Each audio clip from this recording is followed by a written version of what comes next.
I want to thank the music team and Gloria and I for reading today. And we're continuing on our March series, which is Lion and the Lamb. I'm curious how you're doing on your 40-day Lent journey inward. And how did you enjoy the spiritual checkup last week? Has it had you thinking about some things that maybe could help you deepen your spiritual practices? So today our focus is on embracing power and eliminating fear. And if you really want to have power in your life and live the life that you really want to live, it's essential that you believe that that life is possible and learn to eliminate whatever fears you have around that. I know that you've heard me say several times that one of Ernest Holmes' quotes that I love is, "There is a power in the universe greater than you are, and you can use it." Imagine what might happen if you started today believing that there is a power in the universe, there's that expression of the divine, and you can use that power that's even greater than you are as an individual. So your question for this week is this: what is the one choice that you can make today to embrace the power of the universe, eliminating any fears or doubts about your being able to use that power? One more time. What's the one choice that you can make today to embrace the power of the universe, eliminating any fears or doubts about your being able to use that power? So how do we go about embracing that power of the universe? What does it require? Well, the answer is simple, and yet it's not so simple. Choose to just use it. Make up your mind that you know in the very depths of your being that there is a power greater than you are, and that that power has your very best interest at heart. That that power wants for you all that you want for yourself. In the Bible, Mark wrote that Jesus said, "All things are possible to him that believeth." You do have to believe that it's possible. And then it's absolutely essential that you present your request. Remember, ask and it's given. So often we go about our days wishing for things, maybe thinking that perhaps they're going to magically appear in our lives, or that our lives should take a turn just because we wish it to be so. I know I can get caught up in that law of attraction without remembering that truly the only law I need to remember is the law of love. In Philippians 4:6, we read this: "Do not be anxious about anything, but in every situation, by prayer and petition, with thanksgiving, present your requests to God. And the peace of God, which transcends all understanding, will guard your hearts and your mind." So how often do you present your request to God? How often do you actually trust that the peace of God is guarding your heart and your mind? Because those are important lessons if you want to learn to use that power of the divine that lives within you. They're very important lessons. First, we must learn to walk away from that illusion that our power comes from friendships or from having lots of money, having the perfect body, being a great athlete, whatever yours might be. When we put our eggs in that basket of illusions, all we do is suffer. I heard someone say this past week that if aliens came down to observe us, they would probably laugh that we believe that these little strips of green paper and metal coins are actually our source of abundance. And when I thought about it, it does sound a little bit silly, doesn't it?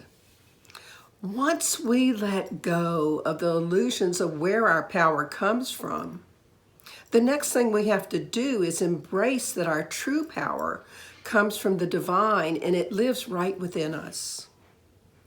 Now, we often don't slow down enough or get quiet enough to hear that still small voice that whispers to us regularly. In this thing called you, Dr. Ernest Holmes, who is our founding father, wrote this: "If you wish to live in the kingdom of heaven, forget hell. You are to find the roots of your life in pure spirit, to see the basic unity of all, the fundamental, mathematical, and logical necessity of such a union. Lose your sense of being separated from your good, and you will find that you are united with it." So I'm inviting you today to lose your sense of being separated from your good so that you can be united with all of your good. Lose any sense of fear that you might have in any area of your life and step into accepting that you can use that power. When we're living in fear, it's very difficult to feel any sense of power or any sense of well-being. In Living the Sinus Mind, Ernest Holmes tells us that the quickest and most effective method to get rid of fear is to get quiet and lift up the whole thought in confidence and faith to something bigger than we are. It's like going from a cold, dark room into the sunshine and just sitting there, letting the rays of the sun penetrate your whole being with warmth and color until the darkness and the dampness are gone.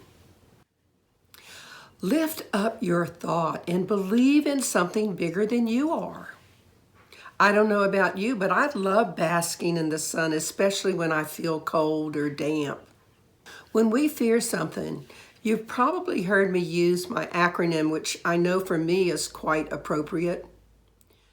Fear is forgetting everything is always right. The divine is always moving in through and as each of us. It's when we forget it that the fear creeps in. And it's when we shine the light on fear that we begin to recognize that fear really is just a state of mind. It's not real. And yet it feels very real when we're experiencing it. In a Holmes Reader on Change, Holmes wrote that fear is not an entity, but a mental state. If we did not believe in duality or many powers, we should never be afraid of anything. There is only one power, one life, God, the good. That life is a life of everyone, and there is nothing to fear, for the divine surrounds and is in everything and everyone. So how do we go about replacing our fear and remembering to believe everything in our world is in divine order? To act as if our good was the only truth, the only thing that we should expect to have happen. Holmes also told us to be as a little child whose enthusiasm is unbound. Think about a child that you've seen lately and just notice their enthusiasm, especially when they want something, right? They know how to tap into that power that's within them to get what they want. And we can do the same thing, tapping into that power in us so that we can get what we want, what we consider our good. Because what we do know is there's no spot where God is not. And so our good is just waiting for us. You know, there's this old Chinese proverb that says, "You cannot prevent the birds of sorrow from flying over your head, but you can prevent them from building nests in your hair." Where are you allowing the birds of fear to nest in you? Do you remember the parable of the loaves and the fishes? Jesus had been speaking for several hours to these crowds, and he was sitting on top of a mountaintop, and there were people all down the sides of the mountain. and it was beginning to be time for them to have something to eat. And so he sent his disciples out to ask if anyone had any food. Well, everyone was too fearful to say, yes, I have food and I'm willing to share it, except this one small boy who had 2 loaves and 3 fishes. And he said, sure, I'm willing to share my food. Because what he knew was he was in a place where he would know that everything would work out fine. He didn't choose fear. Rather, he chose the power of love and of sharing his food. And we all know how the story ends. There were baskets and baskets of food left over at the end of the lunchtime. If we choose fear, rather than believe that we have a power in us, not only does our soul suffer, but our bodies actually suffer as well. We end up with health issues from the stress. So how do we start embracing the power and remembering who we really are? Remembering who we really are. You know, that word remember is actually interesting because member is a part of a group and means again. So what if again we become a part of the whole? Part of that divine order in our world, part of the one life that's God's life and that's our life right here, right now. What if we truly thought that fear, as I said earlier, was just forgetting everything is always right? Or maybe you like the acronym, false evidence appearing real. It's like a dream that feels very real until we wake up from that dream. We need to wake up from the dream that fear is real. It's just an illusion. Better yet, what if we thought fear was a germ that we could get rid of? I know that none of us wants to hold on to allergies or colds or the flu, yet we often take little action against fear, even though we would take lots of action against allergies, flu, or cold, trying to get over it.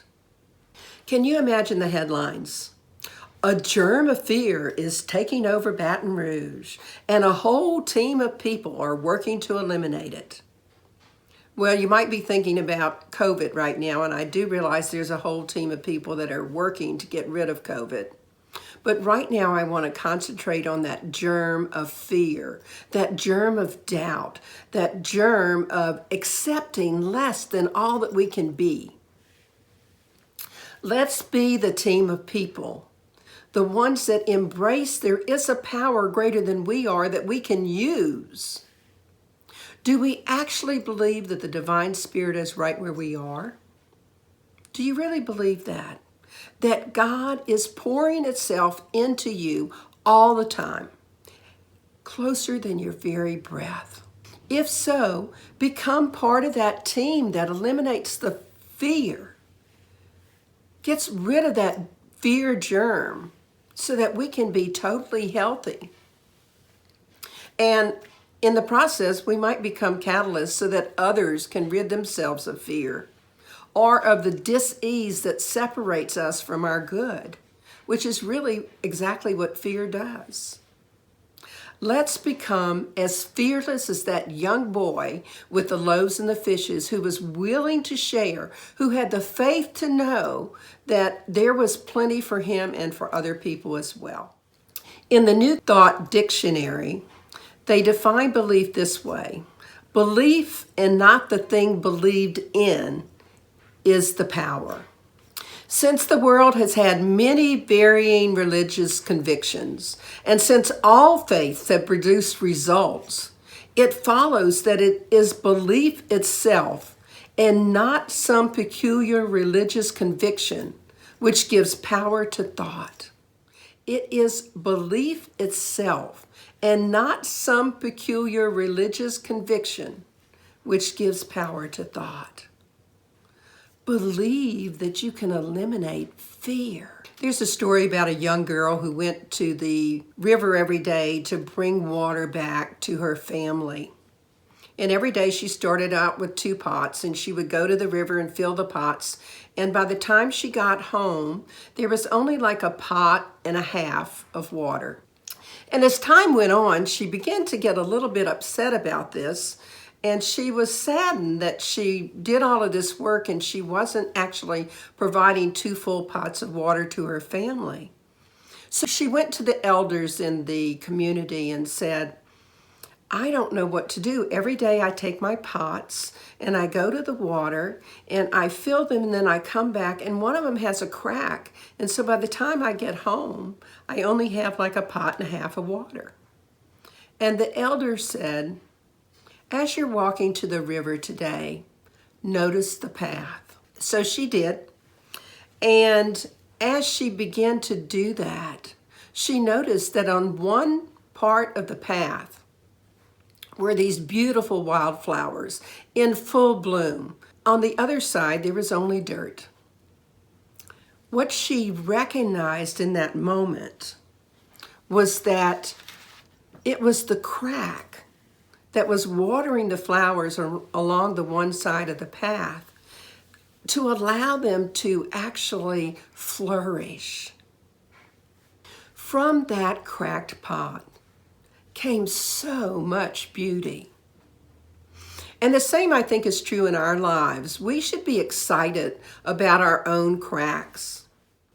Dennis Merritt Jones in The Art of Being put it this way: the truth is that every day offers opportunities to allow some light to shine through the cracks of the wall called our belief system into that unexplored rooms where our spiritual nature dwells, waiting patiently for us to enter and be more of who we have come here to be. So be excited and look for the cracks. I imagine about now you're probably going to say, well, where are my cracks and how do I find them? Well, first of all, you probably already know where all your own cracks are. And furthermore, Jesus was very specific about the use of faith. He told us if we ask for bread, we are not giving a stone. So where is it that you are not asking for what it is that you really want? Where are you unconsciously asking to remain poor because rather than taking action towards changing your circumstances, you sit back and expect others to do it for you or expect something to just show up? Where are you unconsciously remaining stuck, either in a relationship or in a job, and you keep telling yourself, one day I'm going to? Let me tell you, today is that day. Today is the day for you to be excited and look for your cracks so that you can allow the light to shine on some of your belief systems that aren't working for you, and thus allow yourself to be more of who you've come here to be. If you're in a job and you don't like your job and you can't change the situation, what you can change is how you look at it. There are mental attitudes for the law to work upon. Your attitude about your job is going to make a difference about how you feel about it. Where can you find little bits of joy at that job so that you can focus on those? You know, most of the time we don't worry about the law. We don't spend much time thinking about it. Probably no more time than we spend thinking about the law of gravity, or how many breaths we take each day without really recognizing that our lungs are expanding and contracting because it just happens so naturally. So I'm going to invite you to start spending some time developing your own ideas that clearly define what you want. This is not to say that you're going to define the how, just what is it that you want? Because it's not about will. It's rather about willingness to believe in the power of good, that indeed is your divine birthright.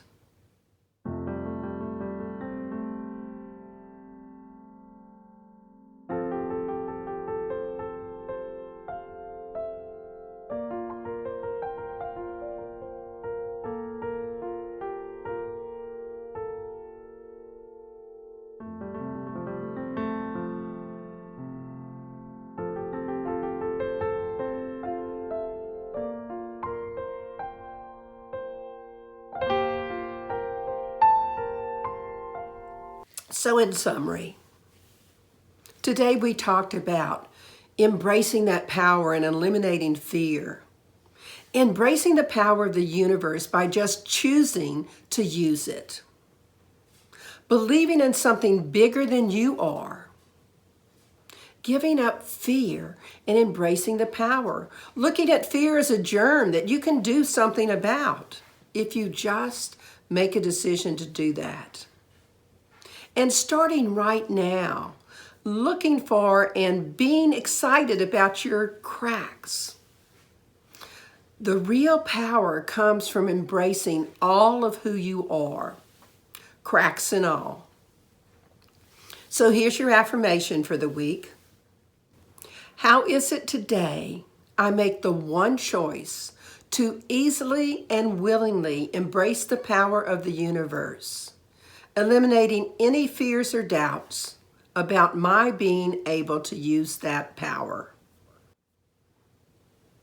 Just observe who you're being and step into being your best spiritual self. So I have a challenge for you this week. Let's challenge ourselves to spend time each day embracing all that we can be, because that is how we tap into the power that is right within us. And let's be, as a little child, enthusiasm that is unbounded. And just once a day, perhaps, pause and try to remember that when you ask for bread, you don't get stoned. So know what you want and learn to ask for it. Ask for whatever your bread of life might be. So let's pray. Just knowing that there is a power that we can tap into, something bigger than who we are, that divine, the love, the joy, the ease, the peace, the comfort that God is. There is a power in that is fabulous and that we can participate in as expressions of the divine. And what I know to be the truth is that each of us this week is learning to tap into that power that was within us, learning to participate in the silence so that we can hear that still small voice that is within. I know that we are each finding that power and learning to use it. Finding our cracks and learning to let the light shine through the cracks so that we can absolutely be all of who we can be. And I am so grateful.